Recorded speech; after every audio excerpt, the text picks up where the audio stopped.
Bugünkü dərsimiz olur litosfer. Litosfer nə deməkdir? Litos daş, sfera təbəqə deməkdir. Yəni yerin daş təbəqəsi mənasına gəlir. Yerin yaranması ümumiyyətlə bir neçə belə deyək də, yerin yaranması haqqında nəzəriyyələrimiz var. Big Bang nəzəriyyəmiz var idi, site nəzəriyyə var idi, soyuq nəzəriyyəmiz var idi, qara dəyişlər nəzəriyyəsi var idi. Bunlardan ən vacib olanı, deməli, yəni ki, yerin əsas verdikdə yaranması haqqında baxdığımız soyuq nəzəriyyədir. Soyuq nəzəriyyəyə görə yer 6-7 milyard il bundan əvvəl formalaşıb və yer iki inkişaf mərhələsi keçib. Bir planetar inkişaf mərhələsidir, planetar. Bir də geolojidir. Geoloji. Planetar deyəndə nəyi nəzərdə tuturuq? Yəni ki, yer bir planet kimi formalaşır. Bunun müddəti 2,5 milyard ildir. Planetar mərhələdə nə baş verir? Soyuq qaz toz dumanlıqları birləşir, asteroidləri yaradır. Asteroidlər də birləşib ilkin soyuq planetləri, yəni yeri yaradır. Bu zaman nə baş verir? Yer öz oxu ətrafında hərəkət elədikcə mərkəzə qaçma, bir də mərkəzdən qaçma qüvvələrinin təsiri ilə ağır maddələr gedir yerin mərkəzinə və orada nüvəni yaradırlar. Deməli, ilk formalaşan yer qatı hansı oldu? Nüvə oldu. Planetar mərhələdə nə baş verdi? Birinci, nüvə yarandı. Nüvə yaranandan sonra nə baş verdi? Yüngül maddələr, buna maddələrin diferensiyasiyası deyilir. Yüngül maddələr də çıxdı nüvənin üzərinə, səthə, mantiyanı yaratdılar. Mantiyanı. İkinci deməli nə yarandı? Mantiya yarandı. Sonra nə baş verdi? Yer öz oxu ətrafında sürətlə hərəkət elədikcə buradakı radioaktiv maddələr, yəni sürtünmə qüvvəsinin təsiri ilə parçalanmağa başladı. Radioaktiv maddələr parçalandıqca yerin daxilində istilik artdı. Nə baş verdi? İstilik artdı. İstilik artdıqca yer sanki başladı qaynamağa. O yemək ki qaynayar, qazan qaynayar. Bax elə bir vəziyyət. Başladı qaynamağa. Bu qaynadığı zaman kütləvi vulkan püskürmələri baş verdi. Nə baş verdi? Kütləvi vulkan püskürmələri. Bax, bunlar hansı mərhələdə baş verir? Planetarda. Kütləvi vulkanlar püskürdükcə yer səthində, eyni zamanda bu hadisə ayda da getdiyinə görə, bax, bu kütləvi vulkan püskürmələrinə ay erası deyəcəyik.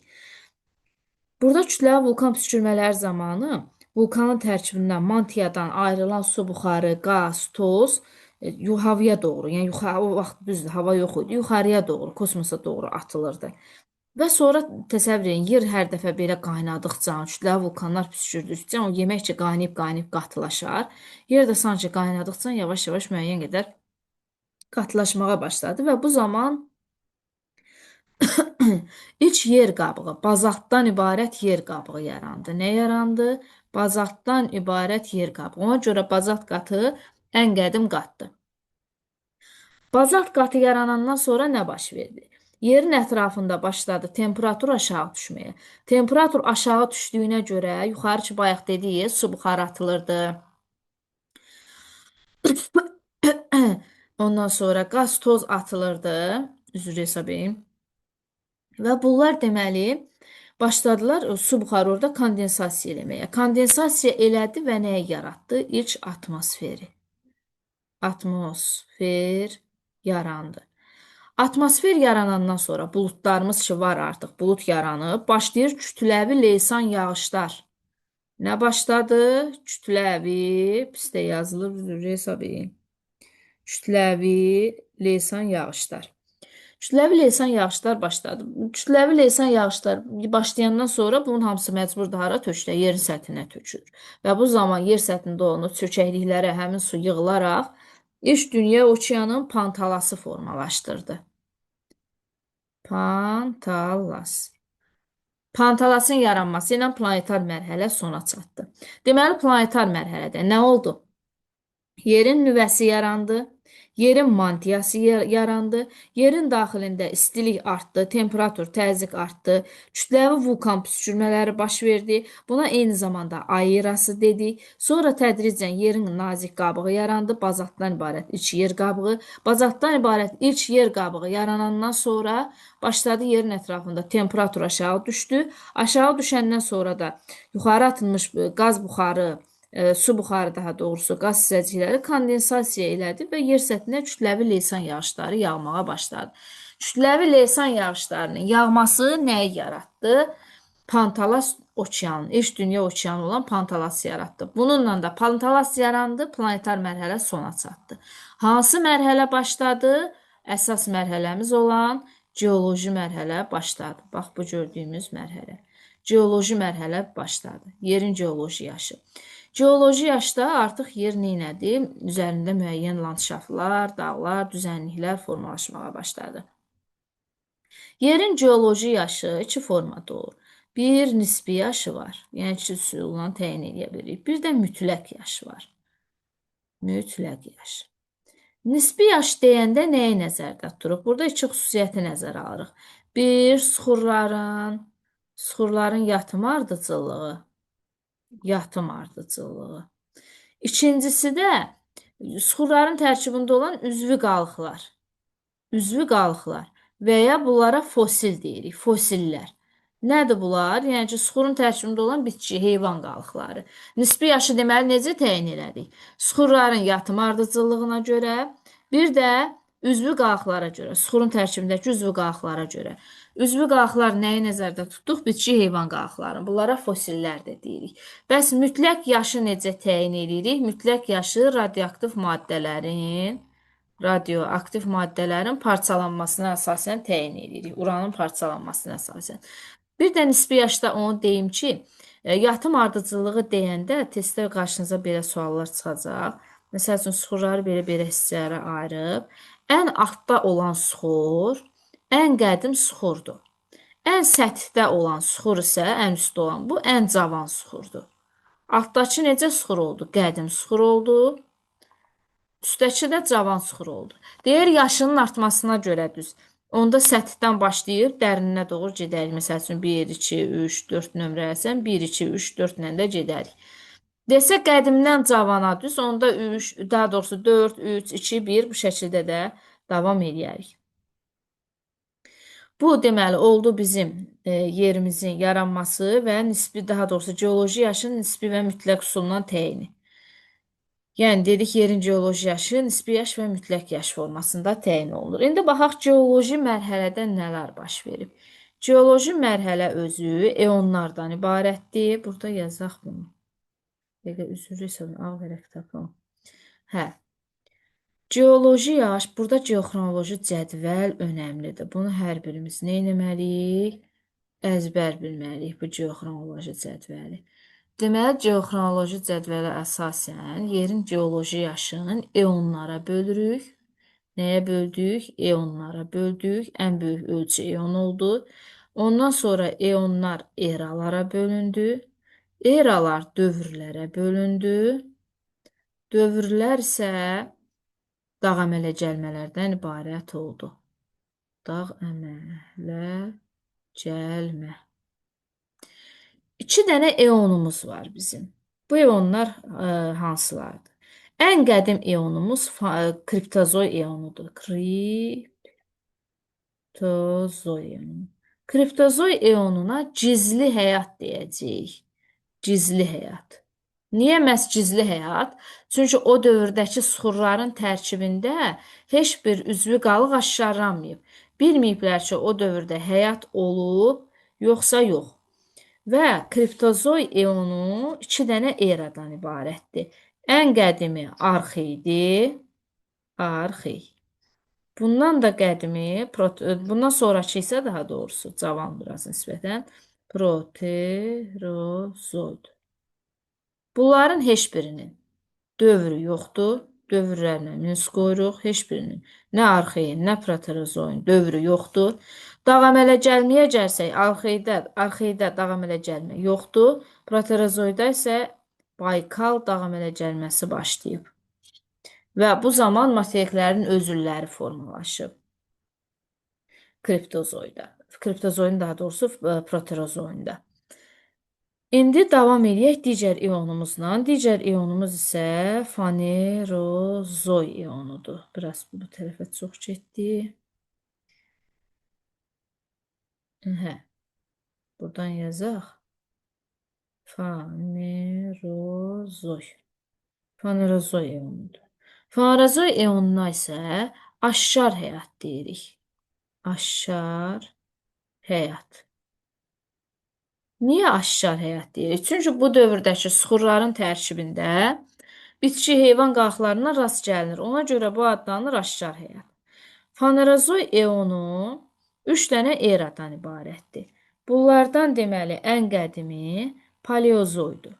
Paleozoy. Paleozoy eonu erası daha doğrusu özü 6 dənə dövrə bölünəcək. Çembri, bir dəqiqə bunu fərqli rənglə yazaq burada. Çembri, Çembri, Ordovik, Ordovik, Silur, Silur, Devon, Devon, Karbon, Karbon və bir də Permdən ibarətdir. Perm, ən cavanı Paleozoyun Permdir. Və burada nə baş verib? Bu Baykal dağı əmələ gəlməsi ki var ha. Bax bu Çembri və Ordoviki də əhatə eləyib. Ondan sonra Selur və Devonda isə deməli Kaledon dağı əmələ gəlməsi baş verib. Karbon Perimdə isə Hersin davam elə gəlməsi başlayıb. Hersin. Baxın, deməli nə müşahidə elədik? Paleozoy erasında 3 dənə davam elə gəlmə var. Məsəl üçün belə sual düşər. Hansı davam elə gəlmə 2 eranı əhatə edir? Bu zaman nəyə baxırıq? Hansı davam elə gəlmədir? Baykal 2 dənə era əhatə elədi. Paleozoy və proterozoy. Desəm ki, hansı erada 3 dənə dağ əmələ gəlməsi var, nə deyirsiniz? Paleozoy. Hansı dağ əmələ gəlmələri var? Baykal, Kaledon, Hersin. Ondan sonra gəldik, çıxdıq Mezozoya. Mezozoy. Mezozoyun da 3 dənə dövrü var. Bu 3 dövrləri nə etməliyik? Əzbər bilməliyik. Hansı dövrlərdir? Həm Mezozoyun, həm də Kaynozoyun 3 dənə dövrü var. Mezozoyun ən qədim dövrü Triasdır. Trias. Bundan sonra Yura gəlir. Yuran deyirik. Və sonra Təbaşir gəlir. Təbaşir. Mezozoyda yaranmış davam elə gəlmək Çimmeridir. Çimmeri. Bəzən bu Çimmeri ilə Çembrini uşaqlar qarışdırır. Çimmeri davam elə gəlmədir. Çembri dövrdür. Çimmeri Mezozoya aiddir. Çembri isə Paleozoya aiddir. Ondan sonra gəlir deməli Kaynozoy erası. Kaynozoy erası. Kaynozoy erası 3 dənə, bu da deməli nədən ibarətdir? Bir dəqiqə üzrlü hesab edin. Deməli, Kaynozoy erası 3 dənə dövrdən ibarətdir. Bunlar hansılardır? Ən qədimi paleogendir. Paleogen. Sonra neogen və ən sonuncu müasiri bu isə antropogendir. Antropogen.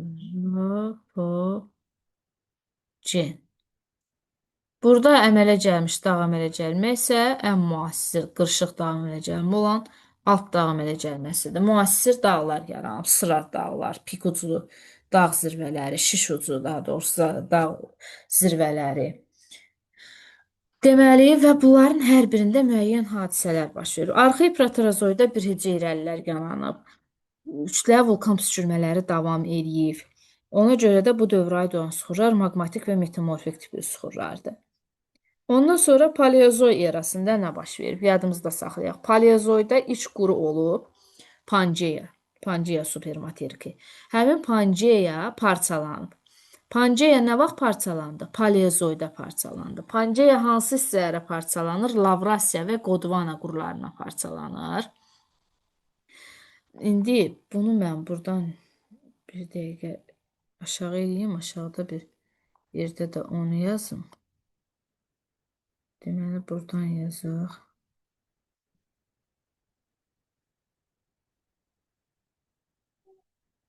Bu burada qalıb, daha doğrusu üzr hesab edin. Paleozoyda ekrana başqa məlumatları yazmaq istirdim. Nədənsə Nədənsə deyəndə daha doğrusu Zoom-da yazmışam deyə qayıdım indi orada təzədən PDF-in ağa yerini gətirəndə gəlmir. Hə. Deməli nə deyirdik? Paleozoyda Pangeya parçalandı. Pangeya hansı hissələrə parçalandı? Lavrasiya və Qodvana materiklərinə parçalandı. Lavrasiya və Qodvananın arasında Tets okeanı var idi o zaman.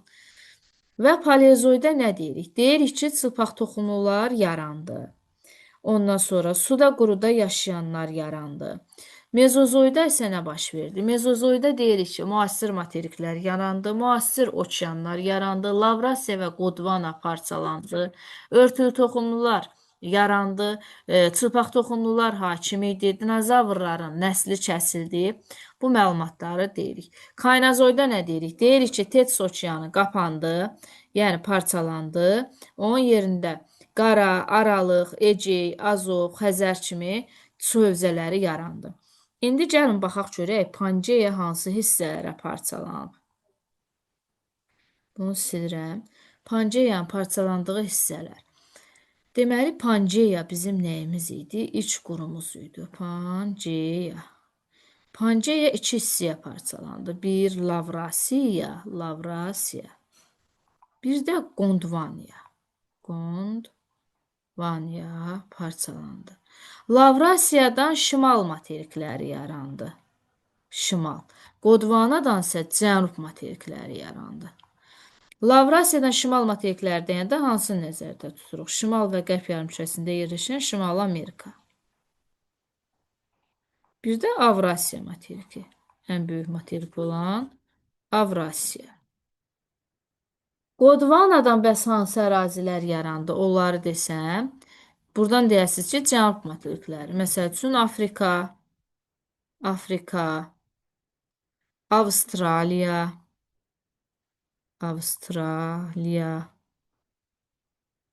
ondan sonra Cənubi Amerika, Antarktida,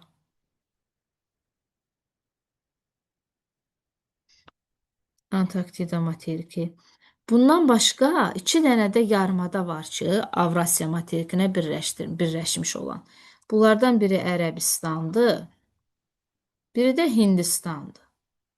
Hindistan. Bax, bu bildiyimiz yarımadalar Qodvananın qalxılarıdırlar. Ona görə də bunlara nə deyirik? Avrasiya üçün yad qurular. Avrasiya üçün yad qurular hansılar oldu? Ərəbistan və Hindistan. Niyə? Çünki onlar əvvəllər Qodvaniyaya aid olublar. Avrasiya isə Lavrasiyanın tərkib hissəsinə daxil olub. Deməli, Pangeya neynədir? İki hissəyə parçalandı, şimal materiklərinə və cənub materiklərinə. Pangeya parçalananda Lavrasiya və Qodvana yarandı. Onların ortasında Tets okeanı mövcud idi. Sonra zaman keçdikcə Lavrasiya və Qodvana da Mezozoyda başladılar parçalanmağa. Lavrasiyadan şimal materikləri olan Şimali Amerika və Avrasiya materikləri, ondan sonra Qodvanadan isə cənub materikləri olan Cənubi Amerika, Afrika, Avstraliya, Antarktida materikləri yarandı. Eyni zamanda Avrasiyaya bitişik olan yarımadalar, Ərəbistan və Hindistan yarımadaları da Qodvananın parçalanmasından yarandı. Və ona görə də Ərəbistan və Hindistan Avrasiya materiki üçün yad qurular hesab olunur. Bu yerin deməli yaranması, inkişafı bunlar haqqındaydı. Bir də Kaynazoy erasında dedik, insan da həmçinin burada yaranmışdı. Örtülü toxumlular hakim idi, müasir landşaftlar yaranmışdı. Bu xüsusiyyətləri Kaynazoy üçün deyirik. İndi gələk yerin daxili quruluşuna. Görək yerin daxilində nə var? Yerin daxilində bayaq dedik ki, birinci nə yaranıb? Nüvə yaranıb. Yer ümumiyyətlə özü 3 dənə qatdan ibarətdir. Hansı qatlardır bunlar desəm, deyirsiniz ən mərkəzdə yerləşir nüvə. Bax, gördüyünüz nüvə. Nüvə özü də 2 hissədən ibarətdir. Biri var daxili nüvə, biri də var xarici nüvə. Daxili nüvə bərk haldadır. Necədir? Bərk haldadır. Yüksək təzyiq temperaturu var burada. Nüvə ağır maddələrdən təşkil olunub.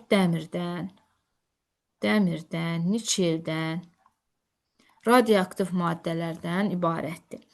Daxili nüvənin, həmçinin xarici nüvənin temperaturu çoxdur.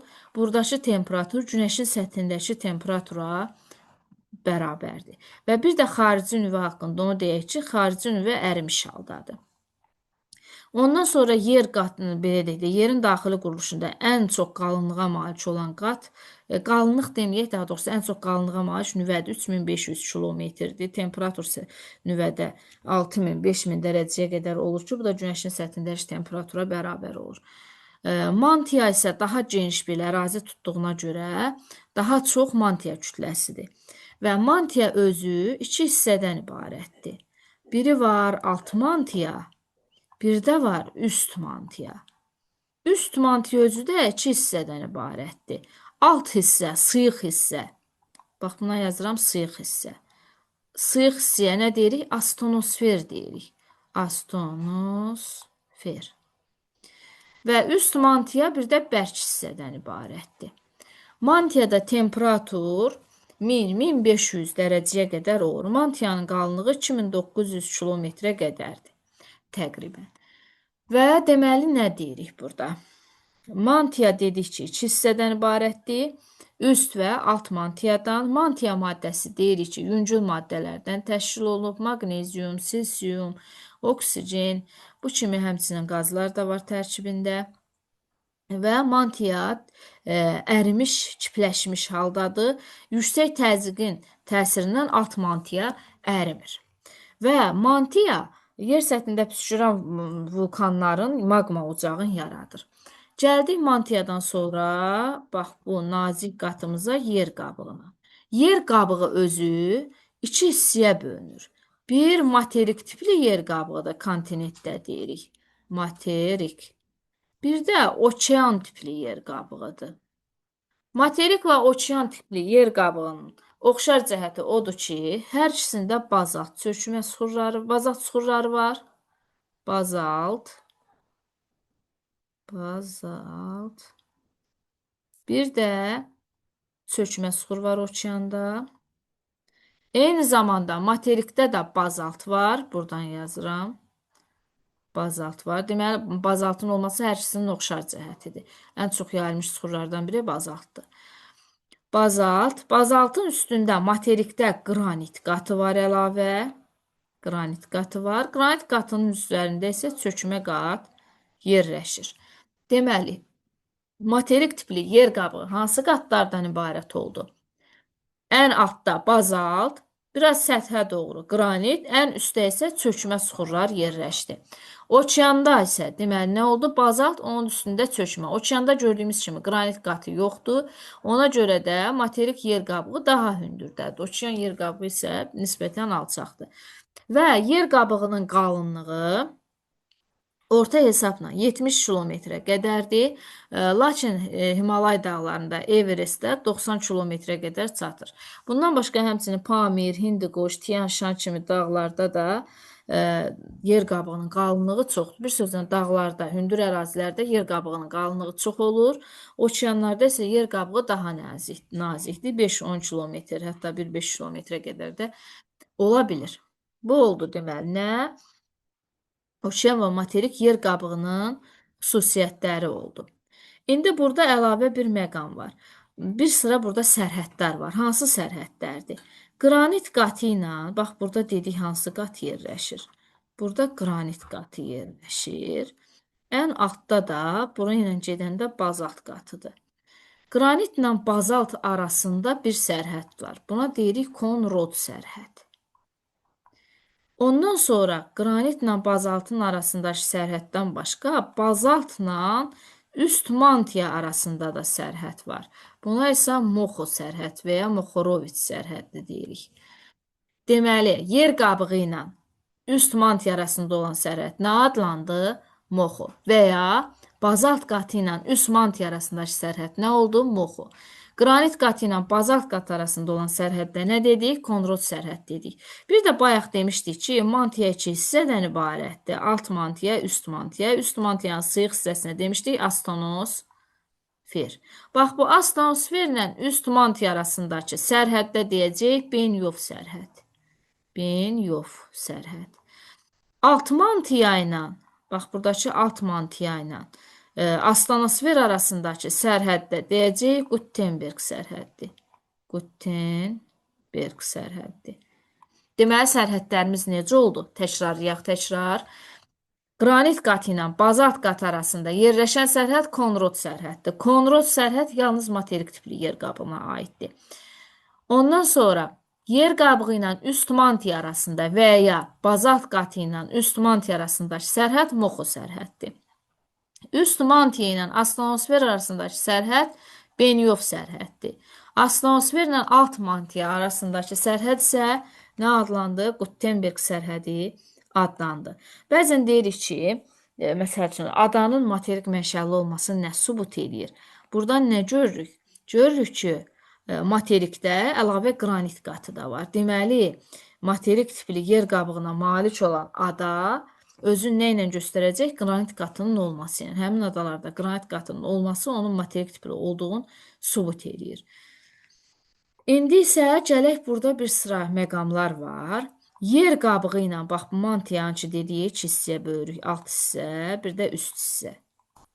Bax, bu yer qabığı ilə üst mantiyanın bərk hissəsi. Bayaq yazmışdım, axı, bərk və sıyıq hissəsi. Üst mantiya ilə yer qabığı birlikdə, yəni üst mantiyanın bərk hissəsinə yer qabığı birlikdə litosfer adlanır. Litosfer. Ondan sonra litosferlə astanosfer. Burada astanosfer var idi, axı, üst mantiyanın sıyıq hissəsi. Astanosfer. Astanosfer. Bax, bunlar birləşir, yerin tektonosfer təbəqəsini yaradır. Tektonosfer təbəqəsini yaradır. Tektonosfer deməli nə oldu? Litosferin və astanosferin birləşməsi. Və ya yer qabığı üstə gələk. Üst mantiya və üstə gəl astanosfer nə yaratdı? Tektonosferi yaratdı. Tektonosferin nəticəsində yerdə tektonik proseslər, zəlzələlər, vulkan püskürmələr kimi hadisələr baş verir. Astanosfer əslində yer səthində zəlzələlərin dağıdıcı olmasının qarşısını alır. Plazma şəklindədir, plastik, yumşaqdır, sürüşkəndir. Ona görə deməli burada litosfer tavalarları rahatlıqla hərəkət edə bilir. İndi gələk yer səthində yayılmış süxurlara. Yer səthində yayılan süxurlar 3 qrupa bölünür. Buradan yazıram. Süxurlar. Bölünür neçə yerə? 3 yerə. Maqmatik süxurlar, çökmə süxurlar, bir də metamorfik süxurlar. Metamorfik süxurlar. Maqmatik süxur nədir? Maqmatik süxur vulkanın püskürməsindən yaranır. Vulkan püskürdüyü zaman vulkanın mərkəzində nə olur? Maqma ocağı yerləşir mərkəzdə. Bu maqma ocağı müxtəlif kanallarla, yollarla yer səthinə çıxır. Və yer səthinə çıxdıqca bax bu maqma lava adlanır, bilirik ki. Və bu zaman ətrafa çoxlu maddələr atılır. Vulkan külü atılır, tuf atılır. Bunun nəticəsində də maqmatik süxurlar özləri də neçə hissəyə bölünürlər? 2 hissəyə bölünürlər. Hansılardır desək, nə yazarıq? Yazarıq ki, maqmatik süxurlar effuziv,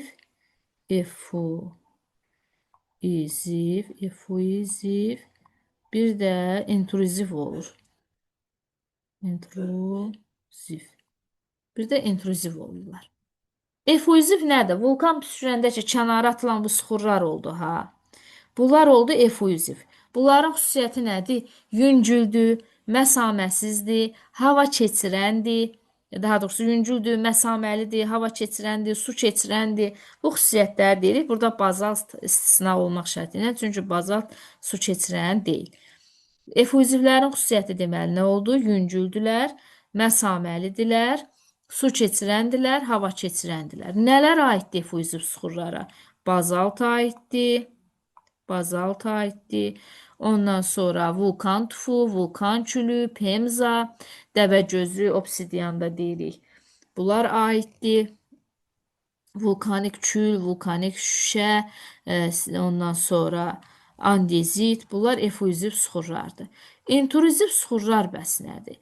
İntruziv süxurlar bu maqmaçı püskürən zaman, ətrafa yayılan zaman lava, bu süxurlar çıxa bilmirlər vulkanın boğazından. Bəlkə vulkanın içərisində qalırlar, lakolitlərə çevrilirlər. vulkan boğazında bərkiyib qalan lavaları bir-iki neft deyirik. Bax bu hissələrdə. Bərkiyib qalırlar. Deməli, vulkanın içərisində səthə çıxa bilmirlər. Bunların xüsusiyyətləri bəs nədir? Niyə çıxa bilmir? Çünki bunlar ağırdılar, məsamətsizdilər, su keçirməyəndilər, hava keçirməyəndilər, bərk suxurlardı, ağır suxurlardı. Ona görə də vulkan bunları kənara ata bilmir püskürdüyü zaman.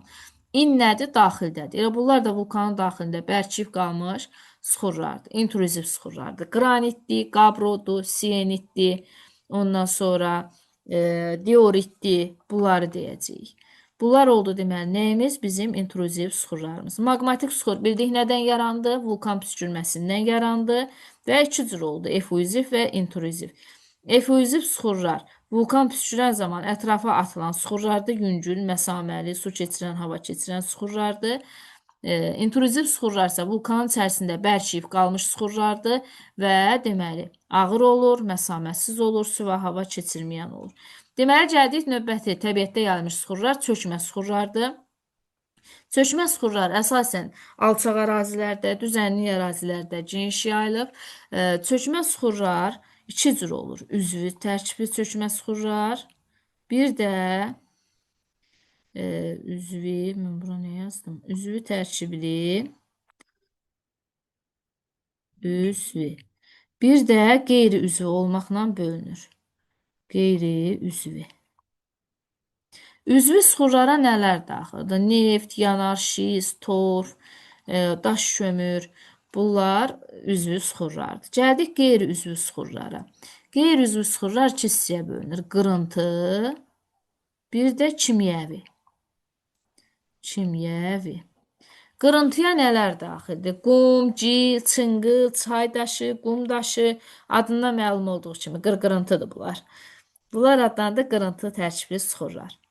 Ondan sonra bir də kimyəvi var. Kimyəviyə bütün suda həll ola bilən duzları deyə bilərik, dolomiti deyə bilərik, cipsi deyə bilərik.